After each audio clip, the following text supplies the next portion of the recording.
6 राज्यों के 7 विधानसभा सीटों पर हुए उपचुनाव में बीजेपी ने अपना दबदबा कायम रखते हुए 4 सीटों पर शानदार जीत दर्ज की है, जबकि राष्ट्रीय जनता दल ने बिहार के मोकामा सीट पर अपना कब्जा बरकरार रखा है। बात अगर महाराष्ट्र की करें तो यहाँ की अंधेरी पूर्व विधानसभा सीट पर शिवसेना उद्धव बाला साहेब ठाकरे गुट की उम्मीदवार ऋतुजा लटके ने अपना परचम लहराया है, जबकि तेलंगाना के मुनुगोडे सीट पर हुए उपचुनाव में टीआरएस उम्मीदवार ने जीत दर्ज की है। इसके अलावा हरियाणा के आदमपुर सीट पर कांग्रेस को बड़ा झटका लगा है। यहाँ से भारतीय जनता पार्टी के उम्मीदवार भव्य विश्नोई ने कांग्रेस उम्मीदवार जयप्रकाश को करीब 16 वोटों से हराया है। ओडिशा के धामनगर विधानसभा सीट पर भी हुए उपचुनाव में बीजेपी उम्मीदवार ने बीजू जनता दल के उम्मीदवार को 9,881 मतों के अंतर से हराया है। इन 7 सीटों पर हुए उपचुनाव के नतीजे बीजेपी और बाकी के दलों के लिए भी महत्वपूर्ण रहे, क्योंकि हिमाचल प्रदेश और गुजरात में विधानसभा चुनाव का शंखनाद हो चुका है। तो ऐसे में दोनों ही दल इन नतीजों को लेकर जनता के पास अपनी पॉजिटिव इमेज बनाने की कोशिश करेंगे, लेकिन कांग्रेस को इन उपचुनावों में निराशा हाथ लगी है, क्योंकि हरियाणा की आदमपुर सीट भाजपा के पाले में चली गई है। ये सीट कांग्रेस विधायक कुलदीप बिश्नोई के पार्टी से इस्तीफा देने के बाद खाली हुई थी। फिर कुलदीप बिश्नोई ने भाजपा का दामन थाम लिया। पार्टी ने अपने बेटे के ऊपर भरोसा जताते हुए उपचुनाव में उतारा और कुलदीप बिश्नोई के बेटे भव्य बिश्नोई ने यहाँ शानदार जीत दर्ज की। गोला गोकर्णनाथ सीट पर खिला कमल। लखीमपुर खीरी के गोला गोकर्णनाथ विधानसभा सीट पर बीजेपी के उम्मीदवार अमन गिरी ने जीत दर्ज की है।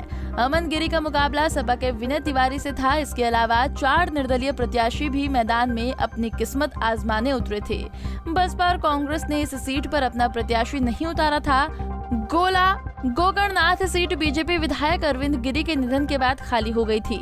इस सीट पर उपचुनाव में जीत के लिए मुख्यमंत्री योगी आदित्यनाथ ने भी जनसभा की थी, जबकि सपा अध्यक्ष अखिलेश यादव ने यहां से दूरी बनाए रखी थी।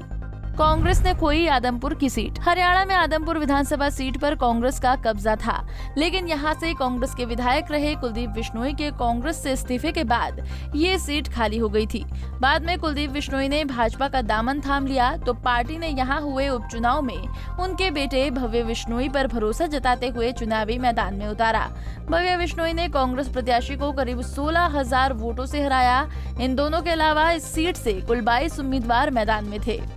महाराष्ट्र में दिखा उद्धव का दम। महाराष्ट्र के अंधेरी पूर्व विधानसभा सीट पर हुए उपचुनाव में उद्धव ठाकरे का दबदबा दिखा। यहाँ पर शिवसेना विधायक रमेश लटके के निधन की वजह से ये सीट खाली हो गई थी। उपचुनाव में उद्धव ठाकरे ने उनकी पत्नी ऋतुजा लटके को उम्मीदवार बनाया था। दिव्यांगत विधायक रमेश लटके के परिवार के प्रति सहानुभूति दिखाते हुए कांग्रेस, एनसीपी, भाजपा और मनसे ने यहां से कोई उम्मीदवार नहीं उतारा था। छोटे दलों और निर्दलीय प्रत्याशी को मिलाकर यहां से कुल 7 प्रत्याशी मैदान में थे, जिनको हराकर ऋतुजा लटके ने उद्धव ठाकरे के दबदबे को यहां कायम रखा। बिहार में आरजेडी प्रत्याशी की जीत। बिहार में 2 विधानसभा सीट पर हुए उपचुनाव में एक सीट पर बीजेपी तो एक पर आरजेडी की जीत हुई। मोकामा विधानसभा सीट बाहुबली विधायक अनंत सिंह को अयोग्य ठहराए जाने के बाद खाली हुई थी। इस सीट के कुल 6 उम्मीदवार थे। आरजेडी ने बाहुबली अनंत सिंह की पत्नी नीलम देवी को चुनाव में उतारा था। नीलम देवी ने बीजेपी प्रत्याशी सोनम देवी को चुनाव में हरा दिया। तो वहीं गोपालगंज विधानसभा सीट पर भाजपा ने सुभाष सिंह की पत्नी कुसुम देवी को उतारा। इन्होंने आरजेडी के मोहन प्रसाद गुप्ता को मामूली अंतर से चुनाव में हराया।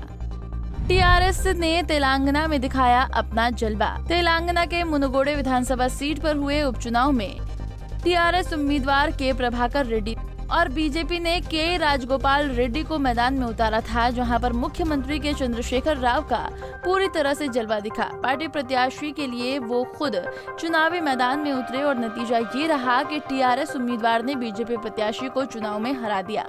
ओडिशा की धामनगर विधानसभा सीट पर बीजेपी प्रत्याशी ने जीत हासिल की है। इस सीट पर बीजेपी का मुकाबला बीजू जनता दल के प्रत्याशी से था। कुल मिलाकर देखा जाए तो उपचुनाव में आए नतीजे इस ओर इशारा कर रहे हैं कि जनता का भारतीय जनता पार्टी पर भरोसा कायम है। यही कारण है कि 7 सीटों पर हुए उपचुनाव में 4 पर पार्टी प्रत्याशियों ने जीत दर्ज की है। उपचुनाव के नतीजे बड़ा सियासी संदेश दे रहे हैं। 2 राज्यों में होने वाले विधानसभा चुनाव में भाजपा इन नतीजों के साथ अब जनता के साथ जाएगी कि वो आत्मविश्वास से भरी नजर आएगी, तो वहीं कांग्रेस के बाकी दल अभी भी भाजपा को पीछे छोड़ने के लिए अपनी रणनीति में कुछ बदलाव करें तो उनको फायदा मिल सकता है। 2024 लोकसभा चुनाव भले ही दूर है, लेकिन उससे पहले हिमाचल प्रदेश, गुजरात और अगले साल मध्य प्रदेश, राजस्थान, छत्तीसगढ़, कर्नाटक, तेलंगाना, मिजोरम, त्रिपुरा, मेघालय और नागालैंड में चुनाव होने हैं। तो भाजपा ने इनको ध्यान में रखते हुए उत्तर से दक्षिण और पूर्व से पश्चिम तक अपनी पकड़ मजबूत बनानी शुरू कर दी है। वैसे भी कहा जाता है कि भाजपा एकमात्र ऐसी पार्टी है जो हर वक्त चुनावी मूड में रहती है और यही कारण है कि चुनाव में उसे लगातार सफलता मिलती जाती है। पंजाब केसरी टीवी। हमसे जुड़े रहने के लिए हमारे YouTube चैनल को सब्सक्राइब करें और नई वीडियो की नोटिफिकेशन के लिए बेल आइकॉन को दबाएं।